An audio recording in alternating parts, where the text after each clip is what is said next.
உலகெங்கும் வாழ்ந்து கொண்டிருக்கின்ற அனைத்து நேயர்களுக்கும் டாக்டர் சதீஷினுடைய அன்பார்ந்த வணக்கங்கள் மற்றும் வாழ்த்துக்கள். Happy new year. இந்த 2024ஆம் ஆண்டினுடைய முதல் மாதமாகிய இந்த ஜனவரி மாதத்தினுடைய பலன்கள் தான் டீட்டெயிலாக பார்க்க போகிறோம். இந்த ஜனவரி மாதத்தின் கிரக நிலைகளை பார்க்கும் பொழுது குரு பகவான் வக்ர நிவர்த்தி அடைந்து மேச மனையிலும், மனோ காரகன் என்று சொல்லக்கூடிய சந்திர பகவான் இந்த வருடத்தினுடைய தொடக்க நாளிலே, அதாவது சிம்ம மனையில பூரம் நட்சத்திரத்தில் வீற்றிருந்தும், கன்னி மனையில் கேது பகவானும், அதே சமயத்தில் விருச்சிக மனையில் சுக்கிர பகவான் அமர்ந்திருக்கார். அந்த சுக்கிர பகவானானது இந்த ஜனவரி மாதம் 18ஆம் தேதி என்று தனுசு மனையில் போய் பிரவேசிக்க போகிறார். சூரிய பகவான், புதன் பகவான், செவ்வாய் பகவான் இந்த 3 கிரகங்கள் தனுசு மனையிலும், இந்த ஜனவரி 15ஆம் தேதி சூரிய பகவான் பெயர்ச்சி அடைந்து மகரத்துக்கு சென்று பலனை கொடுக்க போகிறார்கள்.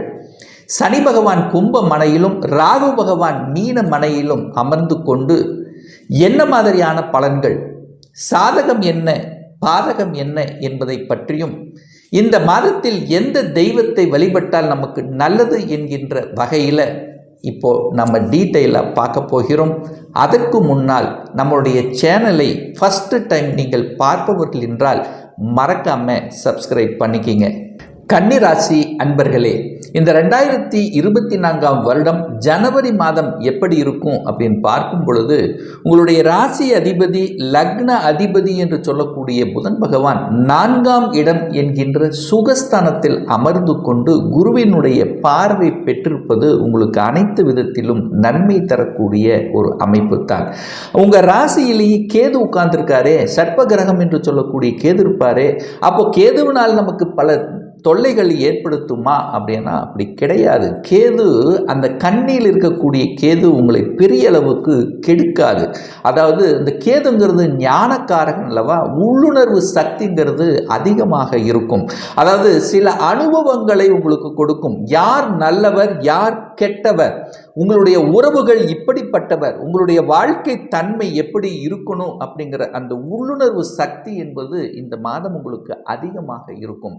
ஆனால் அதே சமயத்தில் உங்கள் லக்னாதிபதி ராசி அதிபதியோட அந்த சூரியனும் செவ்வாயும் இணைவு பெற்றிருக்காங்க. அந்த சூரியனுங்கிறது யாரு? 12க்குரியவன், செவ்வாய்ங்கிறது 8. அப்போ 8, 12 அதிபதியோட உங்கள் ராசி அதிபதி இருக்கிறதுனால சில நெகட்டிவ் எண்ணங்கள் ஏற்படுத்தும், எதிர்மறை எண்ணங்களை கொடுக்கும். அப்போ பாசிட்டிவ் எண்ணங்களை வளர்த்து கொள்ளணுங்கிறதையும் ஞாபகத்தில் வைத்துக் கொள்ளுங்கள். எந்த ஒரு புதிய விஷயமாக இருந்தாலும் ஒரு தடவைக்கு 2 தடவை யோசித்து செய்யணுங்கிறதையும் ஞாபகத்தில் வைத்துக் கொள்ளுங்கள். அதே சமயத்தில் அந்த கோபம், ஆக்ரோஷம் என்பது இயல்பாகவே உங்களுக்கு வரும். அப்போ கோபத்தையும் ஆக்ரோஷத்தையும் குறைத்து கொள்ளணும் இந்த மாதம் அப்படிங்கிறதையும் ஞாபகத்தில் வைத்துக் கொள்ளணும். 2ஆம் இடத்தை, அதாவது குடும்பஸ்தானம், தனஸ்தானத்தை அந்த குரு பகவான் பார்க்கிறார். அப்ப நிச்சயமா பொருளாதாரம் சார்ந்த விஷயத்தில் ஏற்றத்தை தரக்கூடிய அமைப்பு. ஏன்னா தனக்காரகன் என்று சொல்லக்கூடியவர் அந்த குரு பகவான், தனஸ்தானத்தை பார்க்கிறார் அல்லவா, அப்ப பொருளாதாரம் நிச்சயமாக இருக்கும். தனம் பெருகக்கூடிய வாய்ப்பு. செய்யக்கூடிய தொழில்களாக இருந்தாலும் வேலையாக இருந்தாலும் உங்களுக்கு தனத்தில் குறைவு ஏற்படுத்தாது. அதே சமயத்தில் குடும்பத்தில் ஒரு உறுப்பினரை இணைத்து கொள்ளக்கூடிய நிகழ்வும், குடும்பத்தில் ஒரு சுப காரியங்கள் செய்யக்கூடிய தன்மையும் உங்களுக்கு இயல்பாகவே சிறப்பாகவே இருக்கு அப்படின்னு சொல்லணும். அதே சமயத்தில் உங்களுடைய வாக்கானது பலப்படுத்தும். அதாவது நீங்கள் பேசக்கூடிய விஷயங்கள் பார்த்தீங்கன்னா மற்றவர்களுக்கு ஏதாவது ஒரு ரூபத்தில் உங்களுக்கு நல்லதாகவே இருக்கும். அப்ப நல்ல அறிவுரைகளை கொடுக்கக்கூடிய அமைப்பு. பேச்சை செய்யக்கூடிய, அந்த பேச்சினால செய்யக்கூடிய தொழில்கள் மூலமாக நல்ல வருமானத்தையும் லாபத்தை தரக்கூடிய அமைப்பு. அதாவது தரகு, கமிஷன், மார்க்கெட்டிங், இந்த மாதிரி டார்கெட், இந்த மாதிரியான கொடுத்து செய்யக்கூடியதில் அதை சக்சஸ் பண்ணக்கூடிய அமைப்பு உங்களுக்கு சிறப்பாக இருக்குது. 3ஆம் இடம் முயற்சி ஸ்தானத்தில் சுக்கிரன் உட்கார்ந்துருக்கார். அப்போ 2ஆம் அதிபதி 3ஆம் இடத்தில் இருக்கிறதுனால நிச்சயமாக உங்களுடைய முயற்சி பலிதமாகும்.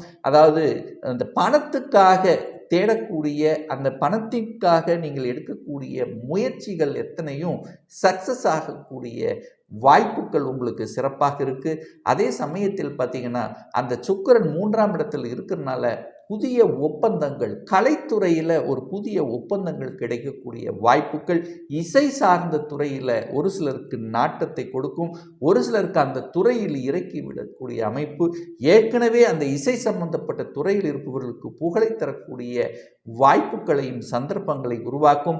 4ஆம் இடத்திலேயே அந்த சூரியன், புதன், செவ்வாய் இந்த 3 கிரகங்கள் இணைவு பெற்று அந்த 4ஆம் இடத்தின் அதிபதி என்று சொல்லக்கூடிய குரு பகவான் 8ஆம் இடத்திலிருந்து அந்த 4ஆம் இடத்தை பார்க்கிறார். அப்போ இதுவரைக்கும் ஒரு வலி, வேதனை, துக்கம், துயரத்தை கொடுத்து கொண்டிருந்தது. ஒரு நிலத்தை விற்கணும், ஒரு இடத்தை விற்கணும் அப்படின்னு நெடு நாட்களாக நான் முயற்சி எடுத்துட்டே இருக்கிறேன். அந்த நிலம் விற்கவே மாட்டேங்குது. அப்படி அந்த நிலத்தை விற்றாதான் நான் வேற எதையாவது ஒன்று பண்ணணும், ஒரு வீடு வாங்கணும், ஒரு புதுசாக ஒரு வீடு வாங்கணும் அப்படின்ற நினைப்பில் இருக்கிறேன். அப்படின்னு இருக்கக்கூடிய இந்த கன்னிராசி என்பர்களுக்கு நீங்கள் விரும்பியவாறு அந்த இடம் விற்பனையாகக்கூடிய வாய்ப்புகள் உங்களுக்கு சிறப்பாக இருக்குது அப்படின்னு சொல்லணும். அதாவது ஒரு வலி, வேதனையை கொடுத்து கொண்டிருந்த விஷயங்கள், ஒரு வழக்கில் இருந்து கொண்ட விஷயங்கள், அது உங்களுக்கு சாதகமாக முடியக்கூடிய வாய்ப்புகள் உருவாக்கும். 5ஆம் இடத்தின் அதிபதி என்று சொல்லக்கூடிய சனி பகவான் தனக்கு 2ஆம் இடத்தில் இருக்கின்ற காரணத்தால் குழந்தை படித்தவுடன் படிப்புக்குண்டான வேலை கிடைக்கக்கூடிய வாய்ப்புகள் உங்களுக்கு சிறப்பாக இருக்கு. அதிர்ஷ்டம் சார்ந்த விஷயங்கள், இதுவரைக்கும் எனக்கு ஒரு அதிர்ஷ்டமே இல்லையே அப்படின்னு இருந்தவர்களுக்கு திடீர் அதிர்ஷ்டம் கிடைக்கக்கூடிய தன்மைகள். 6ஆம் இடத்தில் சனி இருக்கிறதுனால, சனி அதாவது 6ஆம் இடத்தில் சனி இருப்பது உங்களுக்கு சிறப்பு. அப்போ எதிரியை நசுக்கும். கடன் சார்ந்த விஷயத்தில் இருந்து வந்த தொந்தரவுகள், பிரச்சனை, அதாவது கடன் அடைப்பதற்கான சாத்தியக்கூறுகளை நிச்சயமாக உருவாக்கும். அப்போ கடனே, அதாவது வாங்குகிற சம்பளம் எல்லாம் கடனுக்கே போகுது, இஎம்ஐக்கே போகுது அப்படின்னு இருக்கின்றவர்கள் இப்போ அந்த கடனின் மூலமாக, அந்த கடன் வாங்கின பணத்தின் மூலமாக உங்களுக்கு அனுகூல வாய்ப்புகள் ஏற்படுத்தக்கூடிய தன்மை. அதே சமயத்தில் உடல்நலம் சார்ந்த விஷயத்தில் பல தொல்லைகளை அனுபவித்தவர்கள் தீரவே மாட்டேங்குது, நெடு நாட்களாகவே உடல்நலத்தில் பிரச்சனை இருந்தவர்களுக்கெல்லாம் சொல்யூஷன் கொடுக்கக்கூடிய ஒரு மாதம். ஒரு சரியான ஆஸ்பத்திரி, சரியான டாக்டரை இனங்கண்டு கொண்டு அதற்கு தகுந்த மாதிரி ட்ரீட்மெண்ட் எடுத்து சரியாகக்கூடிய வாய்ப்புகள், சந்தர்ப்பங்கள் சிறப்பாக இருக்கிறது. 7ஆம் இடத்தில் ராகு இருக்கிறார். சர்ப்ப கிரகம் என்று சொல்லக்கூடிய ராகு 7ஆம் இடத்தில் இருக்கிறதுனால இதுவரைக்கும் ஒரு திருமண தடையை கொடுத்து கொண்டு இருந்தது. அதாவது வரன் பார்க்குறாங்க, ஆனால் ரிசல்ட் கிடைக்கல அப்படின்னு இருந்தவர்கள் திடீர் திருமணம், அதாவது ஒரு 4 மாதத்து 5 மாதத்துக்கு முன்னாடி பார்த்த வரன்கள் திரும்ப ரிட்டர்ன் ஆகி அது சம்மதம் பெறக்கூடிய வாய்ப்புகள். இன்னாருக்கு இவர் அப்படி என்று அடையாளம் காட்டக்கூடிய தன்மை. என குரு பகவான் 7க்குரியவன் 8ல் தனக்கு 2ஆம் இடத்தில் அமர்ந்து கொண்டு, அந்த 8ஆம் இடம் என்பது திடீர் அதிர்ஷ்டம் கொடுக்கக்கூடிய இடங்கிறதுனால திடீர் அதிர்ஷ்ட வாய்ப்புகளாக திடீர் என்று திருமணம் நிச்சயிக்கக்கூடிய வாய்ப்புகளை உருவாக்கும். என அந்த குரு குடும்பஸ்தானத்தை பார்க்கிறார். குடும்பத்தில் ஒரு உறுப்பினரை இணைத்துக் கொள்ளக்கூடிய நிகழ்வு இருக்கின்ற காரணத்தால் திடீர் திருமண வாய்ப்புகள், திடீர் சுப காரியங்கள் செய்யக்கூடிய தன்மைகள், திடீரென்று வெளிநாட்டுக்கு செல்லக்கூடிய யோகங்களும் இருக்கிறது. ஏன்னா அந்த குரு பகவான் 12ஆம் இடத்தையும் பார்க்கிறார் அல்லவா. 12ஆம் இடம் என்பது வெளிநாட்டு சம்பந்தப்பட்ட இடம். அப்போ சொந்த ஊரை விட்டு வெளியில செல்லக்கூடிய வாய்ப்புகள். அப்போ இதுவரைக்கும் நான் சொந்த ஸ்டேட்ல இருக்கிறேன் அப்படின்று இருக்கிறவர்களுக்கு அதர் ஸ்டேட்டுக்கு செல்லக்கூடிய வாய்ப்புகள், அல்லது வெளிநாட்டுக்கு செல்லக்கூடிய வாய்ப்புகள், வெளிநாட்டு வாணிபம் சம்பந்தப்பட்ட தொழில் செய்யக்கூடிய சந்தர்ப்பங்கள் நிச்சயமாக இந்த மாதம் உங்களுக்கு ஏற்படுத்தி கொடுக்கும்.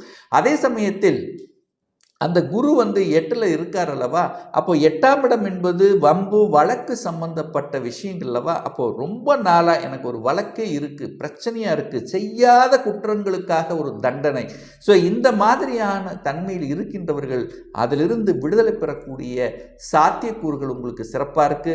பாக்யாதிபதி என்று சொல்லக்கூடிய சுக்கிரன் முயற்சி ஸ்தானத்தில் அமர்ந்து கொண்டு அந்த பாக்யஸ்தானத்தை பார்க்கறதுனால தந்தையின் மூலமாக நல்ல பல அனுகூலங்கள், மேன்மைகள் கிடைக்கக்கூடிய அமைப்பு என்பது இந்த மாதம், அதாவது 15ஆம் தேதிக்கு அப்புறம் சிறப்பாக இருக்கு. ஏன் சொல்றேன் அப்படின்னா, அந்த சூரிய பகவான் 5ஆம் இடத்துக்கு அமருகிறார். எங்க மகரமனைக்கு அமர்ந்து கொண்டு தனது 7ஆம் பார்வையாக 11ஆம் இடத்தை பார்க்கிறார். அப்போ தந்தையின் மூலமாக லாபங்கள், தந்தையின் தொழிலை எடுத்து நடத்தக்கூடிய சந்தர்ப்பங்கள் ஒரு சிலருக்கு ஏற்படுத்தும். அப்போ அரசின் மூலமாக அரசு எக்ஸாம் எழுதி காத்து கொண்டிருந்தவர்கள் அல்லது அரசியல்வாதிகளாக இருப்பவர்கள், அந்த சூரியனுடைய காரகம் சம்பந்தப்பட்ட அரசியல்வாதிகள், அரசாங்க ஜாப் தலைமை பண்புல இருப்பவர்கள், அதிகாரத்தில் இருப்பவர்களுக்கு அனுகூலத்தை கொடுக்கக்கூடிய ஒரு நல்ல வாய்ப்புள்ள ஒரு மாதமாக உங்களுக்கு அமைகிறது. 10ஆம் இடத்தை, அதாவது 10ஆம் இடம் என்பது தொழில் ஸ்தானத்தின் அதிபதி அல்லவா, அவர் 4ஆம் இடத்தில் அமர்ந்து கொண்டு தொழில் ஸ்தானத்தை பார்க்கிறார். ஒரு சிலருக்கு தொழிலை விரிவுபடுத்தக்கூடிய தன்மைகள், தொழிலை விரிவுபடுத்துவதற்கான அந்த கடன் உதவி கிடைக்குமான நிச்சயமாக உதவி கிடைக்கும். ஒரு சிலர் வீடு வாங்கணும் அப்படின்ற யோகம்ங்கிறது நிச்சயமா உண்டு. தன்னுடைய அறிவையும் புத்தியையும் வைத்து செய்யக்கூடிய தொழில்கள், எந்த தொழிலாக இருந்தாலும் தன்னுடைய அறிவு, அதாவது கன்சல்டன்சி சார்ந்த துறையில் இருப்பவர்களுக்கு அனுகூல வாய்ப்புகள். புதனை வைத்து, அதாவது தகவல் தொடர்பு துறை, கம்யூனிகேஷன், இந்த மாதிரியான இருக்கின்றவர்கள், ஊடகம் சம்பந்தப்பட்ட துறையில் இருப்பவர்கள், இந்த யூடியூப்ல சம்பந்தப்பட்ட இருப்பவர்கள், இந்த மாதிரியான துறையில் இருக்கின்றவர்களுக்கு இந்த மாதம் ஒரு நல்ல ஏற்றத்தையும் முன்னேற்றத்தை கொடுக்கக்கூடிய ஒரு நல்ல மாதமாக உங்களுக்கு அமைகிறது. அதே சமயத்தில் நிறைய பேர் பார்த்தீங்கன்னா, அதாவது கோயிலுக்காக ஒரு பிரார்த்தனை செய்வது, அந்த கோயில் காரியங்களில் ஈடுபடுவது, அதாவது ஒரு சிலருக்கு பார்த்தீங்கன்னா ஆன்மீக நாட்டங்கள், ஆன்மீகத்தில் பற்று ஏற்படக்கூடிய சந்தர்ப்பங்கள் சிறப்பாக இருக்கிறது அப்படின்னு சொல்லணும். அதே சமயத்தில் இந்த கன்னிராசி அன்பர்களுக்கு ஒரு நல்ல தெய்வ வழிபாடு இந்த மாதம் அப்படின்னா, உங்க ராசியிலேயே கேது பகவான் இருக்கிறதுனாலையும் 7ஆம் இடத்தில் ராகு இருக்கிறதுனால, அந்த கேது உங்க ராசியில் இருக்கிறதுனால ஒவ்வொரு நாளும் விநாயகமூர்த்தி சென்று வழிபடுவதும், ராகு 7ஆம் இடத்தில் இருக்கின்ற காரணத்தால நிச்சயமாக நீங்கள் அந்த ராகு அப்படிங்கிறது ஏதாவது உக்கிரமான ஒரு தெய்வத்தை சென்று வழிபடுவது அனைத்து விதத்திலும் மேன்மையை உங்களுக்கு கொடுக்குங்கிறதுல எந்தவித மாற்று கருத்தும் கிடையாது.